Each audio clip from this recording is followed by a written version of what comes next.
There are two ways to become enlightened. The easy way and the hard way. I suppose that could be true of anything. The easy way is through a complete focus on that which is most positive. The hard way is through a focus on that which is negative. Both positive and negative come from the same source. So if you follow either path, the path of affirmation or negation, eventually you'll come to the source. If you follow them to the source. But positive and negative, what we call yin and yang, light and dark, are circles. In the Far East, we look at life in terms of circles. In the West, they look at life more in terms of squares and rectangles. We look at life more as circles. So, in the West, when you talk about yin and yang, people normally think of yin and yang as something that's linear. There's a single line, which is yin, and juxtaposed to it, which is a single line, which is yang. But in the East, we tend to think of yin and yang as circles. They're two circles that actually can lie on top of each other, yet they remain separate. But if it's easier for you to think of it that way, you can think of them as being next to each other. Now, yang, which is positive, affirmative, and so on, is a circle, and you can come into it at any point of the circle and go around the circle. And when you've gone around the circle, at the end you'll come back to the beginning of the circle. And then you'll go around the circle again and again forever. The same is true of yin. So being on the circle of yin or yang does not necessarily mean that you will ever go beyond the circle, because the source of the circle is not necessarily connected to it. To reach the source of the circle, you have to get off the circle. But going around the circle, one can build up a kind of a momentum, a speed. And as you go around the circle more and more rapidly, you can gain enough momentum so that you can lift above the circle and vortex, so do a pirouette, into the source of the circle. When you enter the source of the circles of yin and yang, it's what they call Tai Chi, the undifferentiated reality, which is a way of saying it's beyond description. But it is not something that can be separated, because what we're seeking is the nexus of all possible worlds and states of mind, which is within us. The source of yin and yang is within you. But within us there are a number of different points or configurations where we come together and join as intelligence, as wakefulness, as something that has an aliveness to it. The points are progressions, the locus points, where the nexus that we are conjoins, creates what we call bonding reality structures, states of mind in a more vernacular usage. And these locus points cause perception. So yin and yang are outgrowths, positive and negative. Affirmation and negation are negatives and positives. They're outgrowths, syntactical outgrowths of a nexus within the mind. But there is not one nexus within the mind. There are many. And self-discovery, the pathway to enlightenment, particularly the Tantric method of attaining enlightenment and liberation and emerging into the clear light of reality, the Dharmakaya, the rootless source of all being, the ultimate groundless ground, so to speak, what they would call God. Nirvana. That assimilation, that jump, that trajectory to move from the states of apparent reality, which we call the samsara, in which occur birth, growth, maturation, old age, death, and rebirth. Those circles are absorbed or are extensions of the mind. The mind is all that exists. There is nothing else. Everything that we perceive, including the action of pure perception, is an extension of the mind. Without the mind, there is nothing. So the nexus of the mind, the central nexus, the first one you encounter, is that part of the mind which creates the pageant that you call life. The pageant of life is divided into yin and yang. There are two circles. You can follow either circle and manage to develop enough speed to move beyond this world or other worlds, dimensional realities. But the thing that the novice normally misses in all of this is that all states of mind are internal. That is to say, what creates reality is the mind's self-reflection. Let's imagine that there's someone far, far away in another dimension, very far away. They're sitting by a lake in a world that's made of light. It's not a world like this, but it's a world of light. And they're looking into the lake, and out above the lake there's a horizon that goes on forever, which is made up of lights that continually change coloration. And the being is made of light, and the lake is made of light.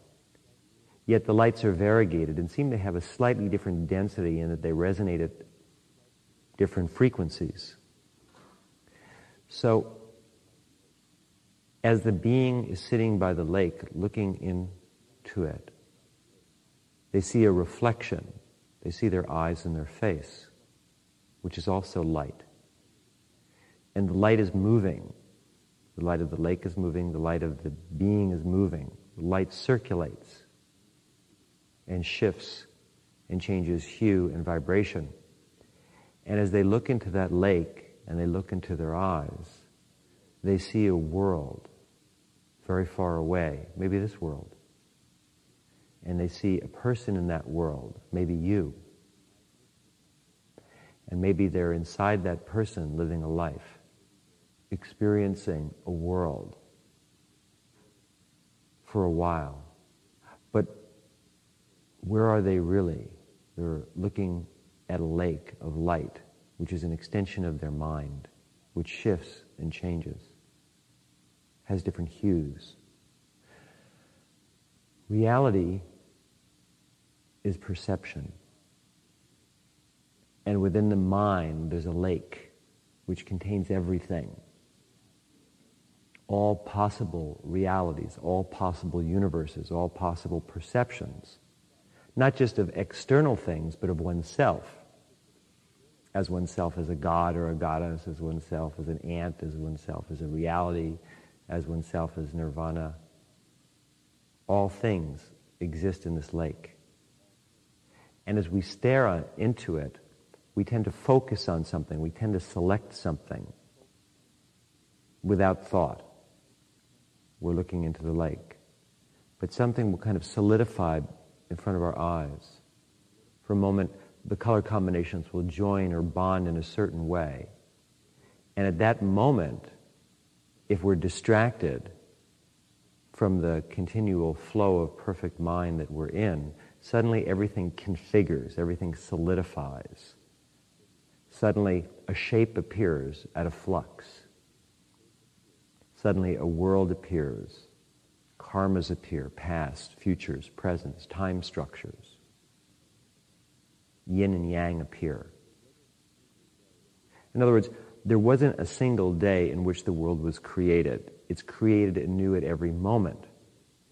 The structures of eternity are completely fluid, but they are bound together by the mind, and as the mind binds them together, forming a nexus or a point of configuration from which structures emerge, so reality comes into being. The world wasn't created. It is created anew at every moment by mind, by your mind. As your mind reflects and perceives, so it configures past and future, good and bad, success and failure, the pairs of opposites. Now, by the time we get down to the world, we've forgotten all about the lake and we're sitting, living, walking, talking, sleeping. We're existing and we've forgotten about the flux of perception. We've solidified into a karmic configuration from which there is in a way no escape. We've gotten on a circle. It's either a circle of affirmation or negation. And we will just go around and around that circle in what we call a karmic progression. Karmic progression implies that we are kind of alliterating steps in life. There's an alliteration, a kind of a rhyme structure. That is to say, once we're in time and space, the variable structures are somewhat limited.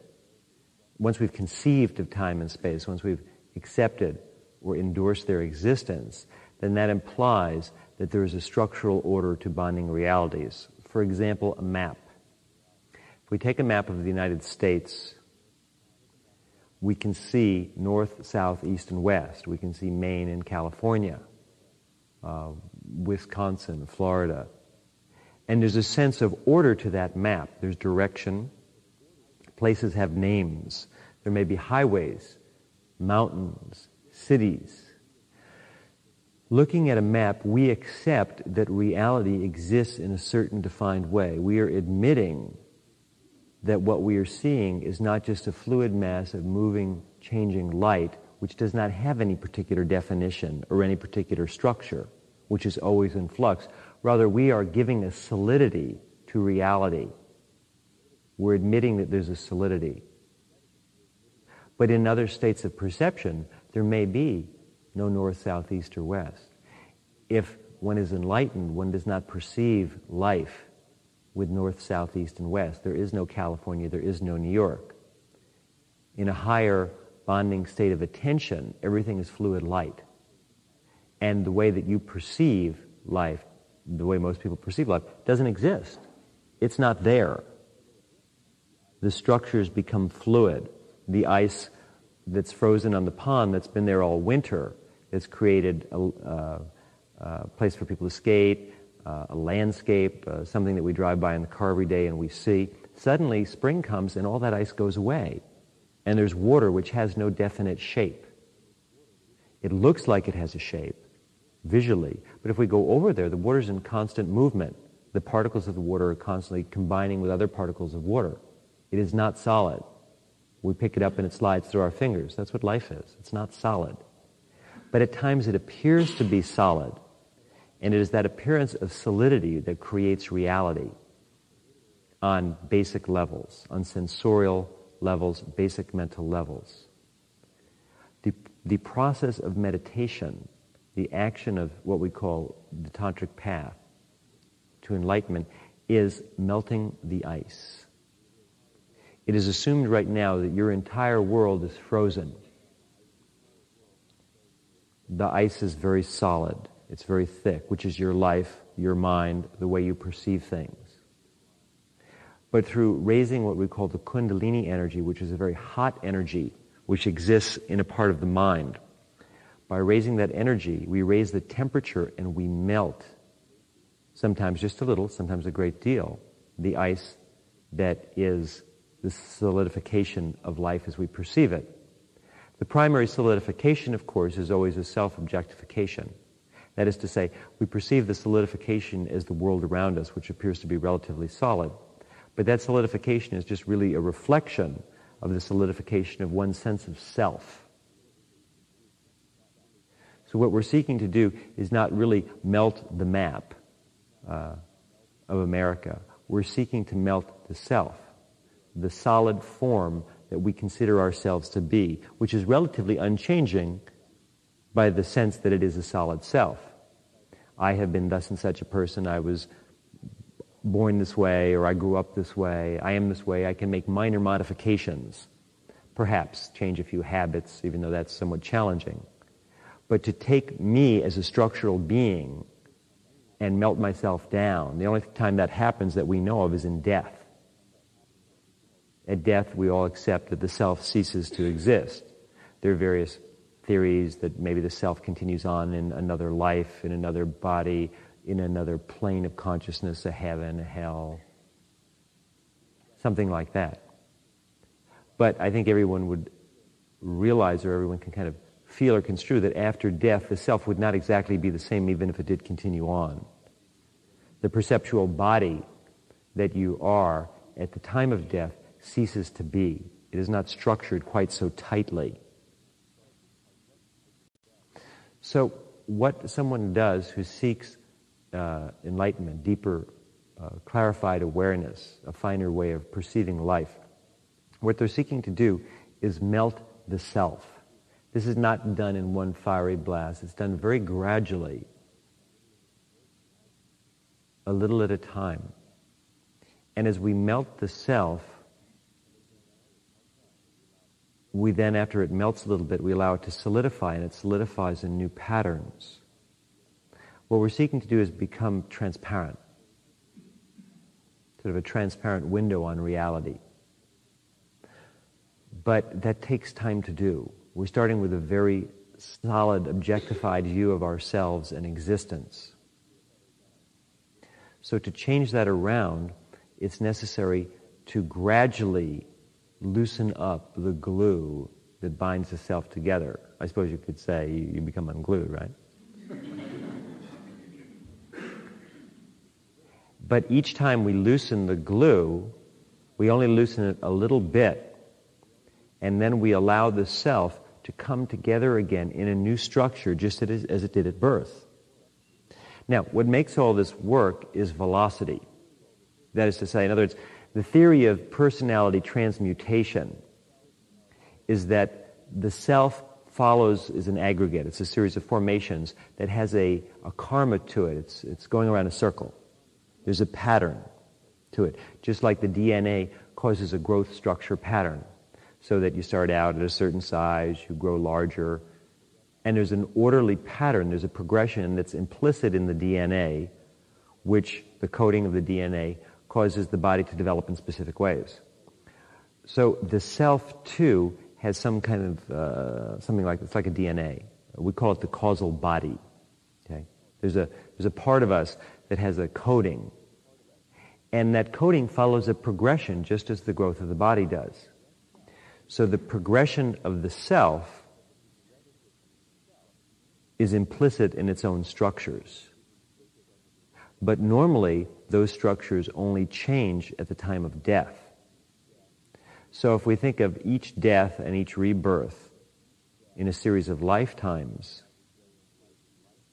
as a day in the life of a human being in which there's growth and development and change, but that growth and development and change are following a pattern. We can say it's a logical, orderly pattern if we like that kind of language. It really doesn't matter. It just is. You may like it, you may not like it, but the DNA does what it does. It doesn't sit around waiting for your opinion. Opinions are secondary when dealing with reality.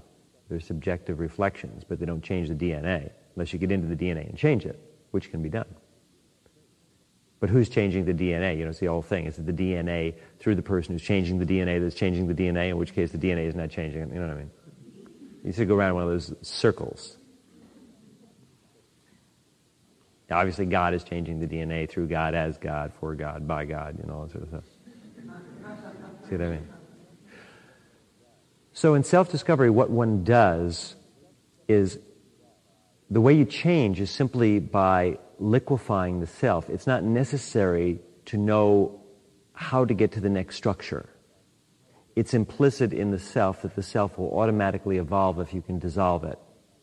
It repatterns itself after archetypal formations that exist deep within the mind, way back up in that lake, with that being of light that's looking into the lake of light, with the endless horizon of light that's constantly changing hue and intonation. Another image will come. Suddenly, the being will be looking into the lake again, and everything will have liquefied, and then another image will come up of another world, another time, another space, another body that suddenly they're in again. That's implicit in reality. Reality takes care of itself very well. Nirvana is perfect. Our part is not to try and determine with thought, desire, or aversion who or what we should be. We allow life to do that, in other words. There's an implicit faith or trust in the processes of life. Not simply the physical processes of life. You can say, well, I trusted life and I walked out into a freeway and I got hit by a car. So much for trusting life. Okay. But we're discussing the part of life that makes us what we are, that has given existence what it is. That ultimate intelligence, which everything is a reflection of. If you were able to trust life implicitly, that which creates you, is you, changes you, dies with you, is reborn with you. If you can let go to that, then automatically the set point, the self, becomes what it should be. So what we seek to do through the process of meditation and through the practices in Tantric Buddhism is simply to liquefy ourselves. And then life automatically will bring us to the next stage. You don't really have to know where you're going. It's like breathing. In yoga, what they call pranayama is the science of breathing. And in pranayama, you don't worry about taking breaths, you focus on exhalation. Because if you exhale properly, you will inhale. And the more deeply you exhale, the more deeply you will inhale. So we really don't have to worry about breathing in. It'll happen, I assure you. But we focus in pranayama on exhalation. Breathing in will follow automatically. So it's not necessary to know where you're going. You just have to get out of where you are. And automatically you will be someplace else. That's how the universe works. The structures of the universe are perfect in that way. So people are always thinking, well, I want to change. You don't have to know what you want to change into. You just have to change. You just have to get out of where you are, and automatically the next step will follow. If you pick your foot up, it's going to come down someplace.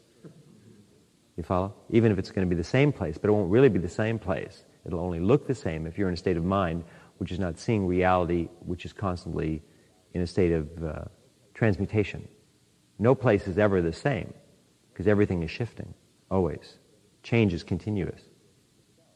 And the aggregate of the self is constantly shifting, but on outer structural levels, which you call a personality, it can look, because of striated states of mind, very definitive, very hard. So meditation is a process in which we are seeking to liquefy the self by raising the kundalini energy. When that happens, we experience an ecstasy. That ecstasy is the freedom of moving beyond a self that is much too structured. It's like you've chained somebody and they've been sitting in shackles. Suddenly you take the chains off and there's just an innate ecstasy to getting up and moving and being able to just get around and not being chained into a particular place. No one likes being a slave. And the ultimate slavery is being a slave to yourself. Being stuck in who you are is the ultimate slavery. In other words, what causes pain in life is being specifically who you are. The less definitive, the less you are who you are, the more ecstasy there is. The pain in life is caused by being someone. Now, being nebulous is not particularly ecstatic.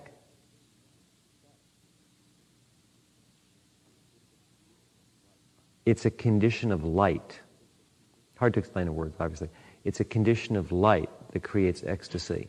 It's being up in the world of light, looking into the lake, watching the shifting aggregate formations of existence, perfectly moving without a sense of direction, constantly forming new patterns. That sense of freedom when the mind stops and folds into itself, when thought stops, when the perception of self as separate from the rest of life ceases. At that point, reality is apparent. Naturally, there are countless realities, and every perception is a reality. Every state of mind is a reality. But all of those realities are circles that go round and round forever. They're like rides at Disneyland. You can go to Disneyland and get on Space Mountain, and it'll be the same today, tomorrow, the next day, the next day. That ride is there for you. You may like the ride, you may go on it again, you may get a kick out of it. But it's always there. So every lifetime, every state of mind, every dimension, every reality is just a ride. And eventually what we seek to do, we realize that we can go on all the rides in the world, but we're still who we are. So in Buddhism, what we seek to do is not necessarily just find a better ride, but we seek to find a better us. We seek to change ourselves into someone who's beautiful to be. The pure act of being who we are is beautiful. A beauty so overpowering that it becomes ecstasy. In other words, it isn't the action of doing something that produces ecstasy. The act of doing or engaging in something will only reflect who you are. So if you're a mean, nasty person, then whatever you do will be kind of mean and nasty. As you'll be riding in Space Mountain, you'll be mean and nasty. And well, I got a head in the line. Look at those people down there. They're stupid. So you'll bring that with you wherever you go. If you're a high-minded person, right, then you'll walk around, sort of in your self-reflection of being someone who's always, everything is so wonderful. Look at those nice people down there standing in line. I let those people get ahead of me because they were in such a rush. They're so excited to be on the ride, right? So, and you're stuck in that state of mind. In other words, states of mind engender reality. It doesn't matter what ride you get on. You are on the ride that is you. So, what we do in Buddhism, changing rides is inevitable. That just happens. You can't avoid it in life. Like life is a cyclic, changing, situation. But what we seek to do is what other people don't do. We seek to change ourselves.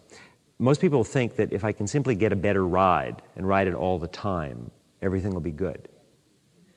Now, that is the approach to life that most people take. They assume that what makes a difference is a better house, a better car, a better lover, a better job, better possessions, a better body. These are the things that make one happy. But all rides come to an end. The coach changes back to a pumpkin. You outgrow the glass slipper because your feet get fat. They don't show what happens to Cinderella 10 years after 5 kids.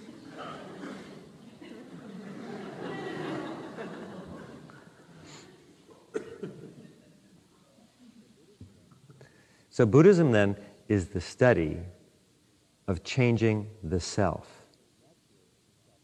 Naturally, as the self changes, it will select different rides to go on because there are different tastes. So you really don't have to worry about that part. In other words, today you like Space Mountain, tomorrow you'll like It's a Small World, various rides at Disneyland. Your taste will automatically evolve as you do.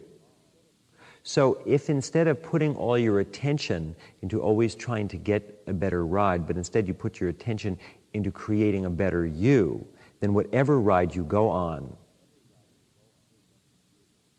is much more beautiful, is much more ecstatic. So meditation is a process of liquefying the self temporarily and then allowing the self to rebond. The ice melts and then it comes back again. But when it comes back again, it comes back in a more evolved configuration. It's less dense. It's less structured. It's more lucid. Now, why does it do that? It's because in between the liquefations, we're building up a level of power. In other words, why shouldn't it just come back in a structure that's about the same? Why not come back in a structure that is less ecstatic or more? If we can use ecstasy as a measurement, ecstasy is a relative measurement of freedom.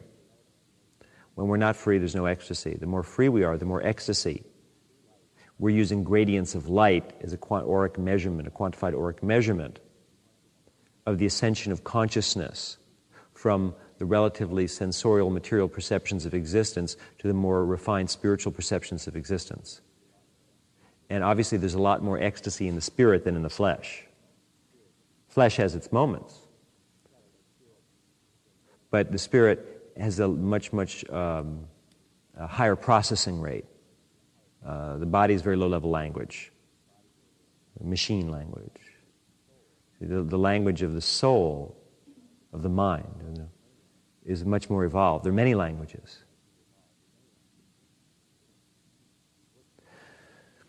What causes that change is not simply the detonation of the self. What causes the change is that in between the restructurings of the self, one is directing oneself towards light. Now we must wax metaphysical. Up to now it's been an occult discussion, which is basically the chemistry of change. We're dealing with diurnal structures, which are relatively easy to understand. This is just physics. The physics of the chemistry of the soul, kind of, the DNA structures of reality. But the magic of life, of course, is not something that can be explained. Structures can only take us to the point where they begin or end. Beyond structures is the white light. The white light is reality in a form that cannot be apprehended or understood. It can be admired, it can be feared, it can be focused upon, it can be rejected, it can be forgotten. But it's there. Just as the sun is there, you can forget it's there. You can get so involved in your thoughts as you walk around today that you forget that there's a sun up there. You never look at the sky once during the whole day. That doesn't mean it's not there. If it's not there, you're in serious trouble. The world will freeze and you will be dead. So the sun is there, whether you're aware of it or not. The white light is there. And the magic of the white light is when we step into it, it transmutes us, it transforms us. It just does. That's mysticism. Mysticism is the acceptance that everything cannot be logically explained. I mean, everything can be logically explained, but it has nothing to do with what's really happening. Those are just appended kind of algorithms so we can discern the motion of a mathematical equation, you see. But what does that have to do with the equation itself? The equation just exists because there's a flow in the world of mathematics. Algorithms are not dependent upon understanding. They just exist, like pre-bonding structures of reality. In other words, the cellular structures that compose the body do not need scientific explanation. They work without it. They worked before it. They didn't come into being because somebody understood them. Human beings like to think that I think, therefore everything comes after that. But that's bullshit.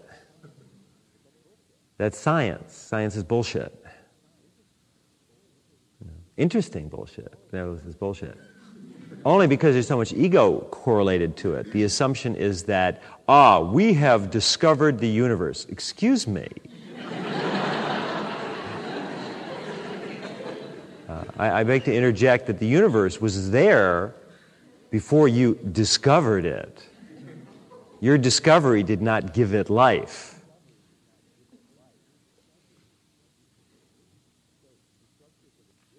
So the structures of existence just are. Blame it on God, I suppose. God did it, sort of thing. But they're just there. But if one is wise, one can learn to move within those structures in ways that create ecstasy or pain. Now, in a simple civilization like the one we're in now, they don't know too much about DNA. They're just sort of figuring it out. So if you were born with a certain structure of DNA, you must live that way. In other civilizations, they have known how to take the DNA and completely manipulate it. And when you manipulate the DNA, you can change and regrow things and restructure the body.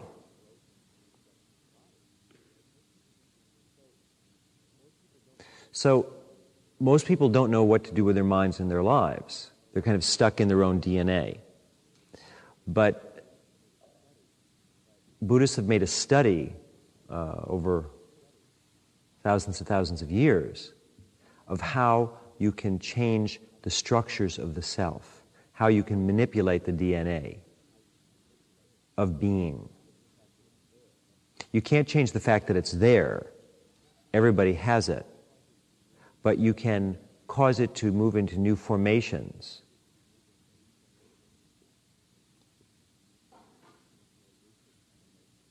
Into more lucid formations in which there's ecstasy. I don't think I have to explain why there's a desire to be ecstatic. I think that's implicit in any understanding of life. It's just there. We seek ecstasy, we seek freedom. We don't particularly seek the lack of ecstasy, we don't particularly seek the lack of freedom. Although, looking at the human race, one would think it does. The human race seems to go heavily out of its way to avoid ecstasy and to avoid freedom. So if you seek ecstasy and freedom, and again, those are kind of those intangible, words, but if we can get beyond them, then the only recourse is the study of the dissolution and the reformation of the self. And, of course, there's something beyond that, which is, the complete enlightenment, in which we go beyond selves and reformations of selves and all that stuff. I mean, this is a process we go through just to build up speed, and if we get enough speed through either the path of negation or the path of creation, if we get up enough speed, we can flip beyond creation or negation to pure enlightenment, which is a structure that is not even a being up there somewhere looking in a pool of shifting light, at itself shifting as light. If we can get up far enough, then there isn't even a being looking in a pool. There's something beyond that one that's creating that. We can get back another level. That's nirvana. No way to talk about it. Not from here. Maybe if we get up to the point where the being of light is looking in the pool, maybe there's a way of understanding it from there a little more, or at least seeing the direction. So from here, it's necessary just to get up to that point. Then the next step will follow automatically. So it's through many lifetimes of shifting the aggregate of the self and refining it and transforming it that one finally reaches a point of maximum velocity whereby one can snap off the circle completely and move into a freedom that's not simply, gee, now I know how to get around the circle real well, whereas before it was kind of painful and I was stuck in it and didn't really get its motion. Now I know how to get around and get to where I want to go and avoid the places I want to avoid. But that in itself becomes another circle, which is another kind of a trap. So now we know self-discovery very well, we know a system very well, and we become trapped by the system and by our knowledge of it. So ultimately one can snap beyond systems to something else that is even more free, more ecstatic, whatever words we want to use, more liberating, more enlightening. So it's by building up a kind of a momentum that is done. But that step and all the steps are really the same. It's the transmutive power of the white light that is God, that is the central nexus of being, not the peripheral nexus, or nexes maybe. Not all those little guys out there. There's other nexus, there's other points that cause the 10,000 states of mind to come into aggregate suspension. Not those things. Nah. The central nexus is the white light, because it's a nexus that does not have an opposite point. And when we step into it, it's like taking a shower. You're all dirty and grungy, and you go step in the shower and you come out clean. So when you enter into the white light, it does something to you. It frees you, it shifts you, it changes you. Then there will be points when one can make an ascension. One is not simply stepping into the white light, which is the equivalent of meditating each day and doing a variety of other things that give one speed. in terms of energy flow. It's sort of like this, remember when you were, I don't know, when you were a kid, they had the bank, the local bank, and they had the Christmas club, and you go down every week and you put $10 in, and then by Christmas time, you've got a bunch of money and you go shopping. You see? So you're saving, then suddenly you get enough money and you go do something.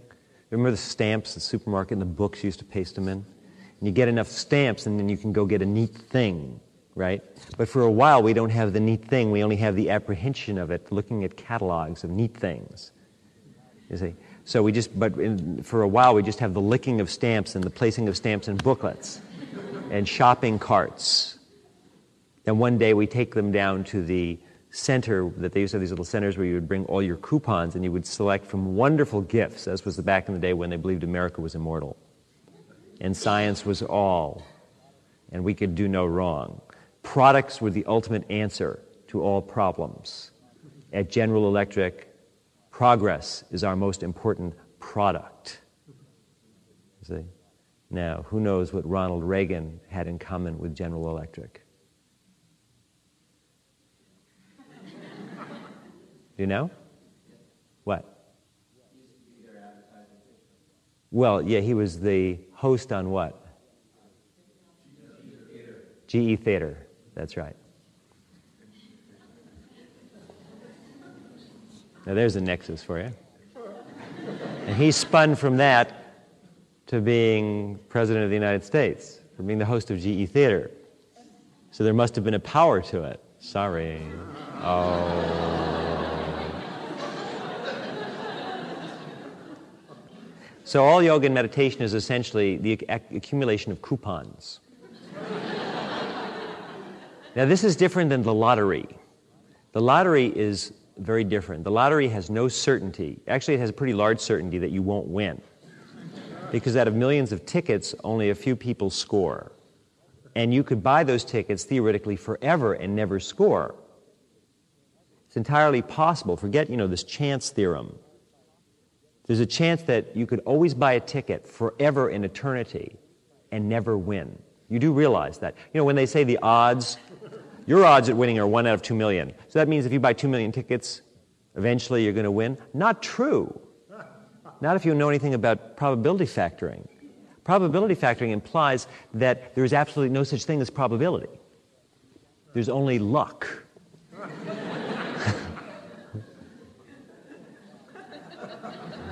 Unless you buy every single ticket. Then there's no luck. But then, of course, if you bought every single ticket, that costs more than what you would win.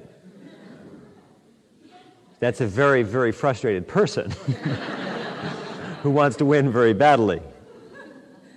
You can do that in self-discovery. I've known people who've done that.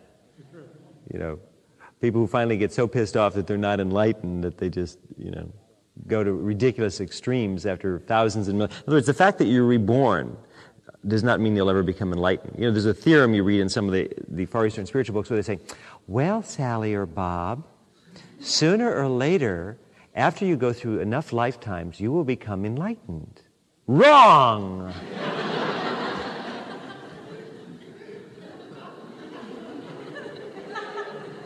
All dogs may go to heaven.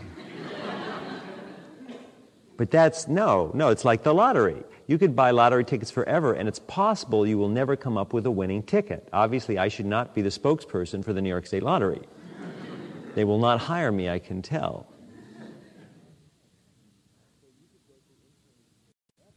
So you could go through incarnations forever and never become enlightened. Unless, of course, you do something about it. But just the fact that you exist, I exist, therefore someday I'll become enlightened? No. Some people say that, though. They believe that. So therefore they don't do anything, therefore they never become enlightened, and they go around a circle forever. So sooner or later, you determine that it is through self-effort that one advances, not through luck. But it's through self-effort. You finally realize that I can sit here forever waiting for a date, waiting for someone to call, but I haven't met anybody. Now, there is a possibility that the phone will ring, but it'll probably be one of those terrible computer things that calls you up. You see what I mean? So, but whereas if you get out and commingle with humanity, there's a likelihood that you might meet someone who might ask you, or you might meet someone you could ask. But sitting at home with no one there, looking at the walls, the chances are slim, if you see what I mean. It could happen. You could get a wrong number. Gee, you have a nice voice. Well, so do you. Do you like bingo? Love it. Do you like sunrises in hell? Love them. Gee, what a great coincidence that we're talking to each other. No coincidence at all. You know, that sort of thing. So, hang up the phone quickly. Disconnect it. Burn the house down. Change countries. Change time zones. Change anything. Somebody wants you that bad and finds you, you don't want to be around them. So the Buddhists believe that everything in life is random. There are patterns that are intrinsic to life. We don't know why. We just know they're there like the DNA. We have no idea. We just blame it on God. We believe that the universe is a series of patterns, and those patterns go on forever. They themselves change because they themselves follow. Patterns are patterns. So all of life is a series of patterns that transmute and change, but the patterns follow patterns. Cycles are in a cycle themselves. Those cycles exist just by themselves. They will always be. And we're a pattern that follows a pattern. And we will always exist following that pattern. So if life is a circle, we're part of it. But the Buddhists also feel, they've discovered, observed, come to know, learn that, bothered to listen to life, that it is possible to click through different patterns and get to that which makes the patterns, even though it's not observable in the patterns. You can apprehend that there's an order to creation by the fact that it's extremely, obviously, orderly. And that implies that something has created that order, unless, of course, you're simply mad and you're imposing your mental order upon it and there is no order whatsoever, which is entirely possible. You have to consider everything. It's the Buddhist way. We take into account every possible variation, subvariation, and negation of all variations and subvariations, let alone the negation of the self that creates and is implicit in the variation and subvariation of the various selves. So once you know everything and you know nothing and you know all subvariations, non-variations, lack of variations, variegated variations, you go through all this ridiculous stuff, you're still at the same point. You're sitting in a room being stupid.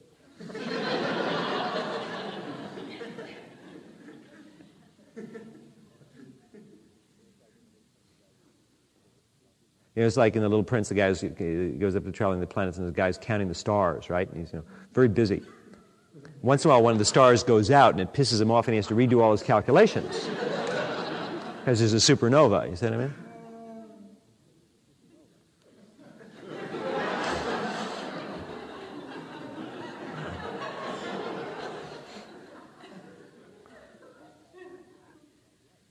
So what that leaves out is the white light. In other words, without the white light, there would be no hope. It'd be very bad.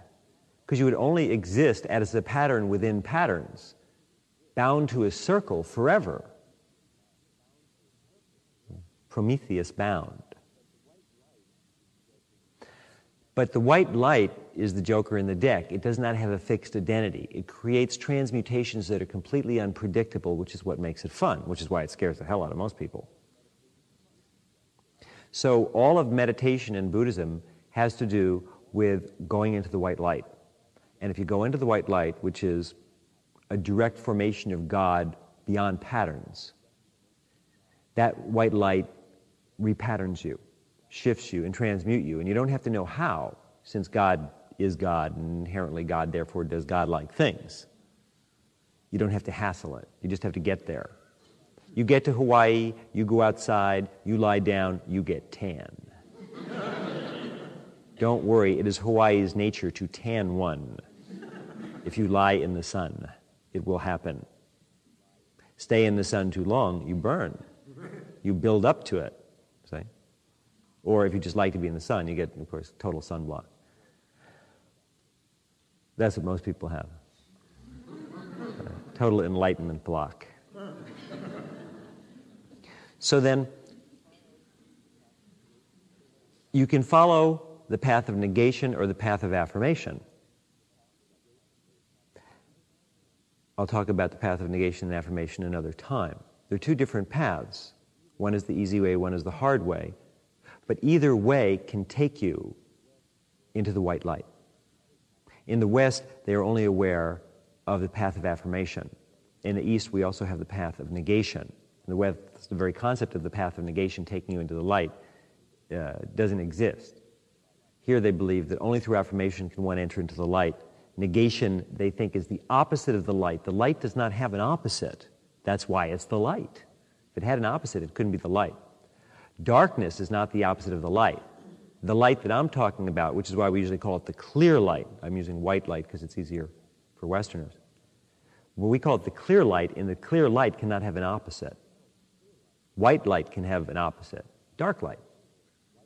But clear light can't have an opposite. Therefore, it is superior to your common light. See what I mean? So the light of which I refer to, which we call the inner light, as opposed to the sunlight, which is perceived through the senses, the inner light does not have an opposite. Dark and light, as you know them, come out of the inner light. But the central nexus of the mind, where the flux of the inner light is all you need. So Buddhism is the path that leads through affirmation or negation, or if you're really kind of techie or confused, through both,